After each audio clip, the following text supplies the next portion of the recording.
uSipho Khoza oneminyaka engu-72 odume ngelikaThwalofu emculweni ungowasesigodini sasobuko ngaphandle kwasempangeni enyakatho nesifundazwe KwaZulu-Natal.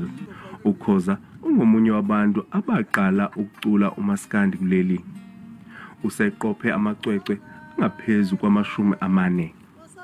Umculi abaseka naye lomculo kamaskandi uJohn Bhengu obaziwa ngophuzishukela washona ngo-1985. Lo mshayi wesiginci obuye abe ngumculi ophambili onendlela yakhe enamahlaya uma echaza umlando wakhe.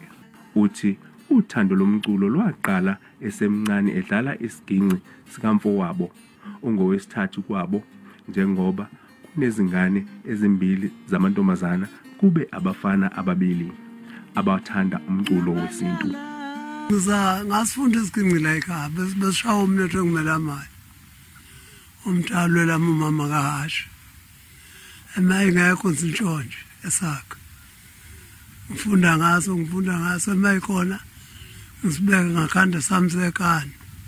Icwecwe lakhe lokuqala walikhipha ngama-70s ngemuva kokuchitha iminyaka eyisithupha emculweni ecula nabanye. Uthi uhambo lwakhe endimeni yomculo alibanga lula njengoba kunguye owethula uhlobo olusha lomculo. Amacwecwe akhe inselelo eyami lenduku kanye nezakhala emini iwona wathandwa kakhulu abalandeli, naye akabanga sabheka emuva. Yize kunjalo uthi uyabona umculo kamaskandi ukhula ngesivinini uba yintandokazi kuleli, yena uzizwa engahlonishwa ngendlela. Lapha basihlonipha singasekho fana nokudlalo lokhokhozini bakudlala kuze kusa nhla kuthi umuntu ufile, kodwa uma usaphila nje kufanele uthola amasente sampu. Lo mculo omkantshubovu uthi kukhona abaculi abakhulisa yena kule ndima. Yambona hashi naye uphuma la kimi nanangu uSipho sentambo naye uphuma nabami abafana ngibasala ubasebasha kodwa mhlawumbe bazokwenza i-album yesibilo lesithathu. Usecathulise abaculi abaningi kuleli, njengoba esezihlalele ekhaya uziphilela impilo enokuthula esiza umphakathi lapha.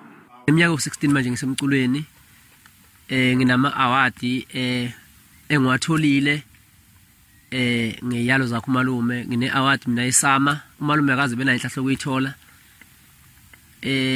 Yimi usenawo lapha nje ubuka lo award.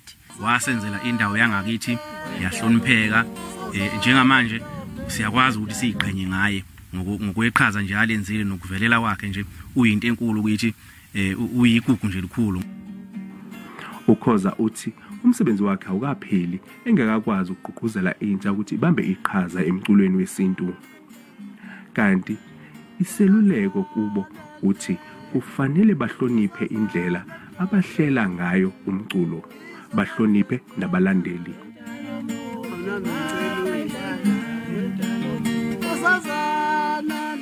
Londe Khadebe, SABC News, eThekwini.